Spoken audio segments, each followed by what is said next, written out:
What do you reckon, Billies? You let him go? 5.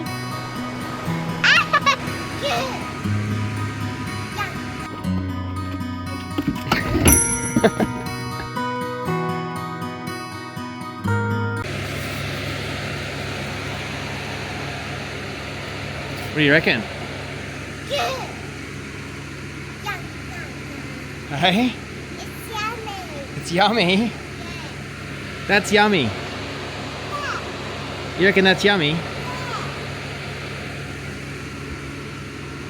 Hello, Will here with NGR Harvest and Hunt. In this video we're going to show you the easiest way to home kill a lamb and how to butcher it. So here the good mate of mine, Joe Kieran, produces some of the best merinos in Australia. And I've got 2 ewe lambs here, around 40 kilos dressed, and I'm going to show you the easiest and most effective way to kill them. And this time, and butcher them, but this time we're going to just use a knife. You can use a rifle, but most home kills are going to be done with a knife. So we're not going to show you the actual killing process, but we'll give you a bit of a demonstration on what we'll do. So I'm not going to do it in front of the camera, but generally foot inside the 2 legs. Use your left knee to hold it up, and then you're looking clear cut through the neck, but I'll usually go in and then rip through, come back, snap the neck, and it's all over within seconds. So that's how you do it. So yeah, it's all done. They get the bleed out nicely. We're doing this on a shearing shed floor, which makes it clean up and keeps everything nice and clean and makes everything a lot easier. So usually you get a few kicks in that after. Just let them bleed out, and it gets all that blood out of the system, which makes the meat a lot more tenderer. So the less stress you can put on them, the better. So the next step is skinning them. So pretty much we're going to do a Y down the leg and the back leg, and then a bit of a Y on the front leg, same in, and then we punch through the guts, like between the under the skin, so then it's easy when it's hanging up to be able to get just the skin off. So we'll show you doing that. So use your knee to hold the weight of the sheep. Look, there's a million different ways you can do this. This is just how my grandfather taught me as a kid. Joe's probably got his own way of doing it. No, it's actually the same way as you. You're the only one I've ever seen that does it that way as well. There you go. Everyone else just runs the knife straight down the middle and I suppose peels it off like a jacket. So you just want to free up the leg. Should always try and cut away from yourself.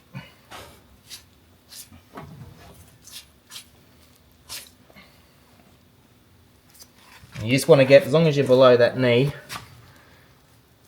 you're alright, because you'll end up cutting that off.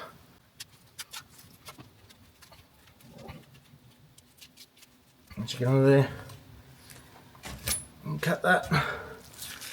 Put a little bit of that. Sometimes if you're in the paddock and stuff as well, there's obviously going to be a lot of dirt on the ground. So doing this skinning part right, you can protect the meat from getting dirt and mud on it.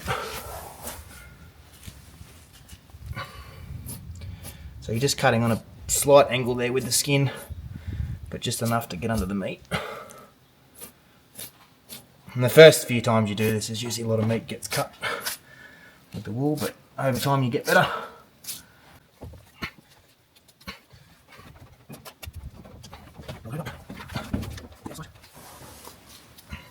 Always handy having a sharp knife. We're using 2 types of knife. We're using the skinner knife and a boner knife. I use the boner knife for the neck, but the skinner knife you use for the skin and also for the guts, because it's often quite a lot more sharper. Now this is an important bit here. Really got to make sure you get just the skin, because it's going to make helping punching it a lot easier.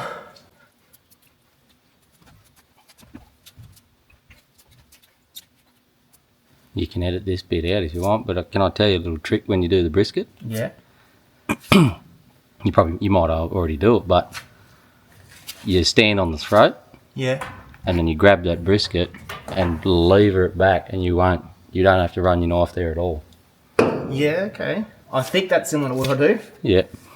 But you better tell me.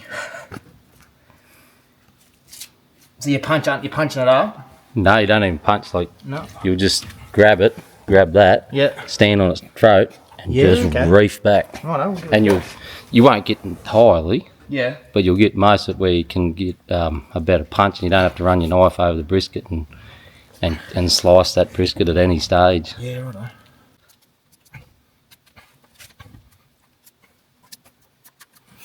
And the other thing that's really important too is washing your hands before you do it.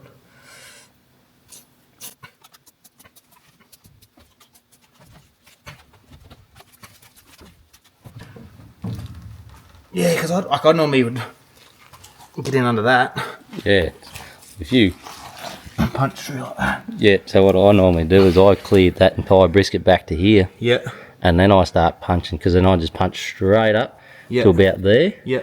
and then I can put the knife and then just and we're entirely open. But anyway, you keep going. You're better at this than me. There's lots of ways to do it, but isn't there? Yeah, that's right. 1,000 ways can you skin a cat. Yeah. Even more to do with shape. And then yeah, with the back leg, we just go right up the bum.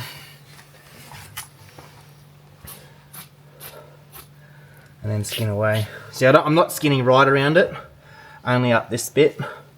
And that's, you know, if you're in the paddock and that and doing it in the field, again, it saves dirt getting in it. And leaving a bit of skin on it too helps you clean up the guts and that a lot easier as well.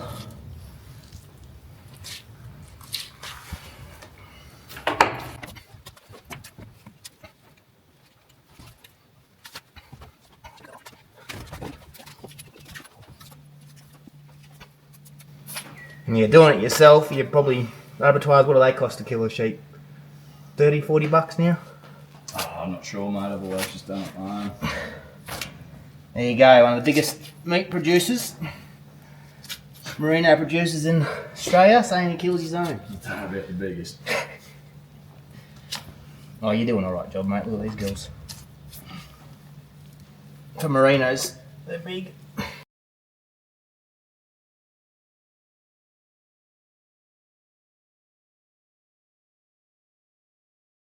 And then we can punch, grabbing the skin, and then have a close fist. Just break it through. So that's all we do on the ground. One other step is just doing cutting the legs off. So for the back leg, you'll see there's a joint there, and then there's a joint there. So we're going right in the middle of that joint. Run your knife around, back to using the boning knife, and you should be able to crack it like that. For the front leg, there's sort of two big joints, and you're going right in the middle of it, around like that.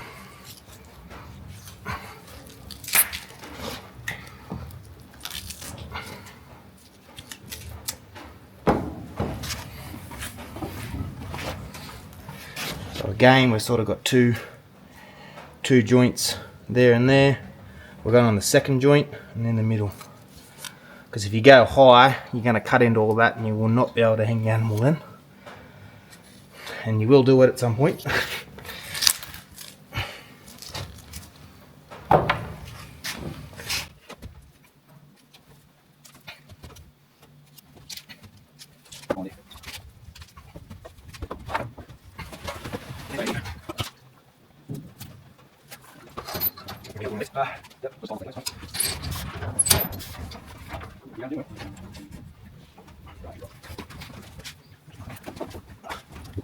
You ready? Yep. So where we've punched that skin is where we're going to run our knife through to open up. Just hole enough, aren't we?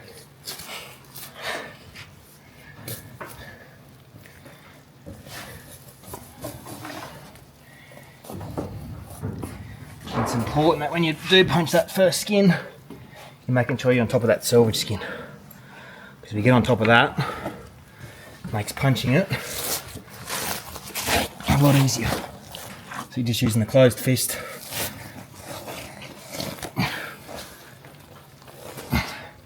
And you always know when they're good quality lambs because that's as easy as that.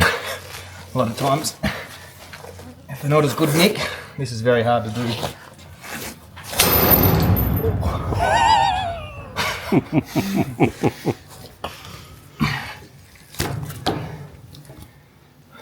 This bit, generally, you got to use a knife for. There's not much salvage there.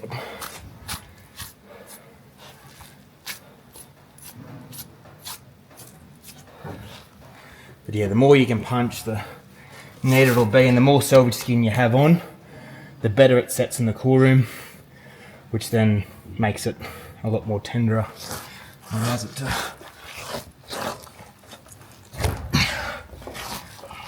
break down all that muscle tissue.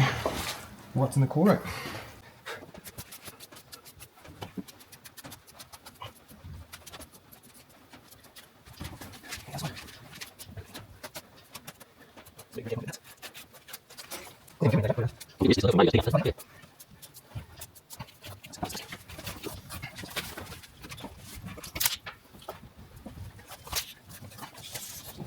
This is all just for our own use, guys. We're not selling this.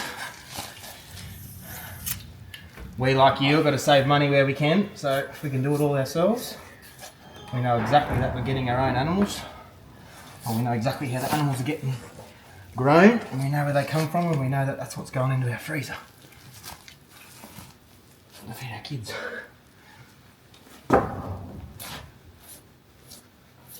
So to produce the best, Joe, you got to eat the best, don't you? Yeah, there's no point in growing it if you're not going to eat it. You're right. So just show us what you did then, mate, because that was very good to watch. So the only thing I do different when I'm doing the legs and everything is I take a cut down either side of the neck all the way to where you cut the throat. Then before you punch up either side, you peel from your throat where you cut it back to about here on the brisket, which gives you a heap of loose skin to then punch up either side. And then once you've run your knife down either side, you can grab that and strip it all up in one band. Throw your tail through like that, bring it round, and you can keep pulling back, and just bring the camera up here. You keep pulling back and you can knife this bit, and it will actually find the bum hole and everything, and cut it out and pull all that wool back in one go. But I am doing this with a very busted up hand, so it may not be that graceful. So there you go, you can get the bum and everything out there in one hit. Like that. Crack your tail back. Cut in. Pull that little wool down there.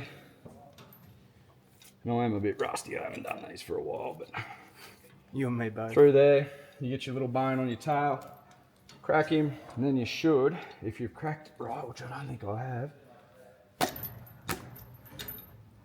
just be able to run your knife through that bone, and then that'll all just peel off in one great big go. You can just reach in, pull your bum out, tie it off so that you don't get any feces at all go inside the carcass, and just keeps everything really clean. Like what I didn't do. Just gotta find where I cracked that tail. Anyway, that'll do. I usually take the tail with it.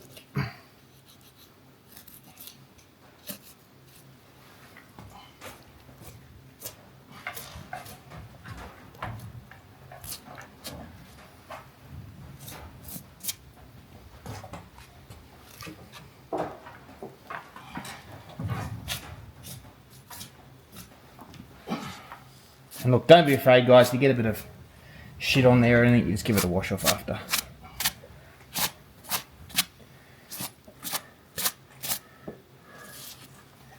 Now, if you get it right, you should go.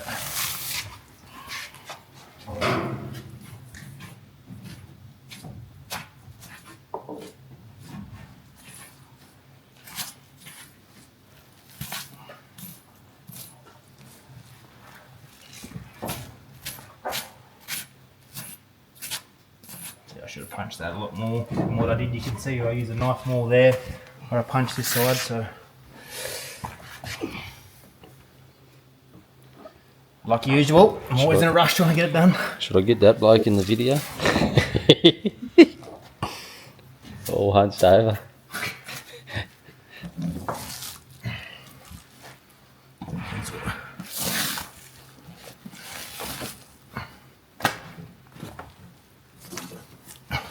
this would be easier too, though, if this sheep was hung up a bit higher. Yeah.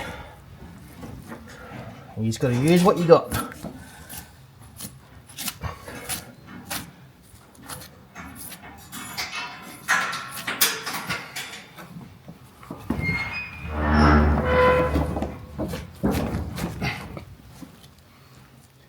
You just want to keep pulling it back to where your cut is on your neck. And because you've broken that neck already, it doesn't take much.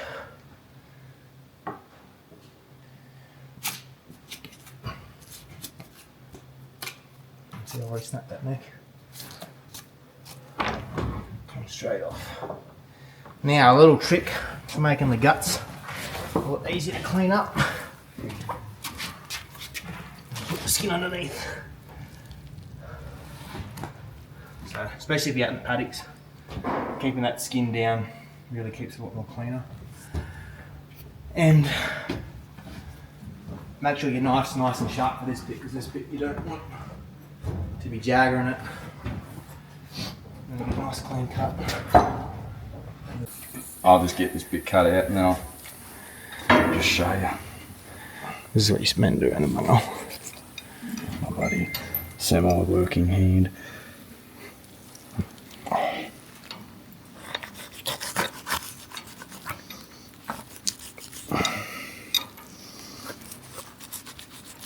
That will all just fall in there now, especially if you've got a sharp knife. So just one other thing I'll do differently than Will before I start gutting out is I'll grab this esophagus and everything down here and just cut it out.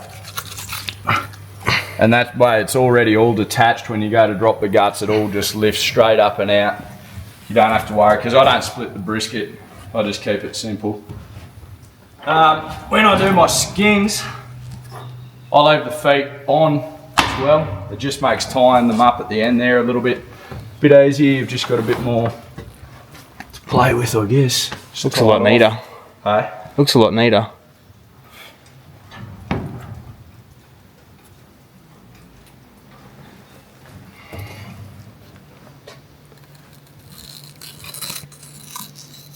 Gain that finger beyond the knife, stops it from punching the guts.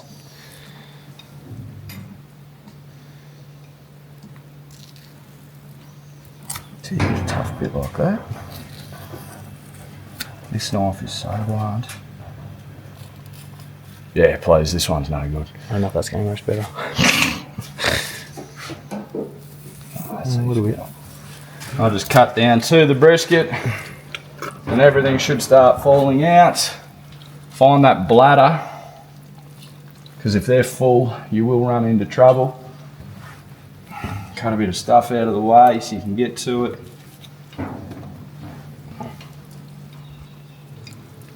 I'll just pinch the bladder off at the top once you find its little exit.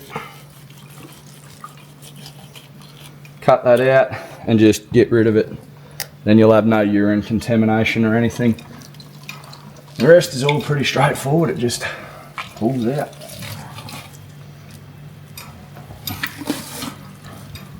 Get rid of all that fat. You keep kidneys? Yep. Righto, I'll find them for you. Here somewhere. Organs are very important, nutrient-dense food that we should all learn to eat. But it tastes like shit. It tastes terrible. Kidney colic. Oh, yuck. Lamb's fry. Pop used to always have lamb's fry breakfast the next day. As soon as Sheep brains. yeah, Pop used to eat that too. Mum and Dad talked to me about sheep brains once, and I said, "Well, you guys ain't got any." It's meant to be super good for you, but geez, it's hard to eat. The only way I can eat it is if it's minced up with a bit of meat, like 10%, 20% in amongst meat. A bit like the veggies when you're a kid, where you can't see them. Because that esophagus was cut out, it all just lifts up and out in one hit. You did that very easy. You can then cut that off, come inside your carcass, and you can tidy up that bit of skirt, that fat. There's probably still a kidney in there somewhere, actually. And important to get that membrane out of the gut lining wall. Like they will make you sick if you eat that. Do you want all that fat out? No, leave it in there. Righto. Then the only other thing I do is, if you look down inside, you can see the hole down the bottom where we've cut the esophagus out. I just put the knife down in it and cut back and just open up a little bit of a channel just to clean it, basically, just to let out that little bit of extra blood that pulls up down the bottom. And then that's it. One handle, two handles, just there like that, so you can carry it out to the cool room as you. That's, yeah, only things I do different to how Will did it. Good job.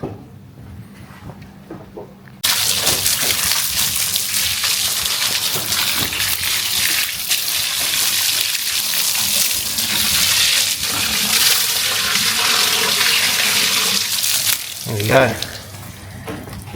And then the idea is hang it for 10 days. My grandmother, all her family were all butchers. All her brothers were butchers. Had to be 10 days, had to be hung for 10 days.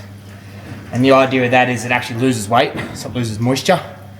And all that allows it for a more tender meat. So yeah, we'll hang in the cooler for 10 days and then chop them up. Job done.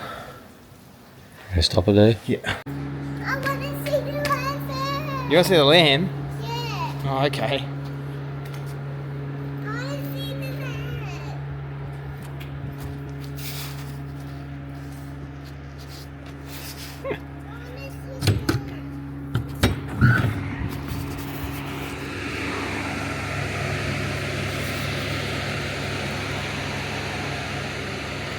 What do you reckon?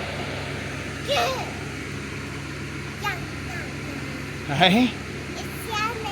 It's yummy. Yeah. That's yummy. You reckon that's yummy?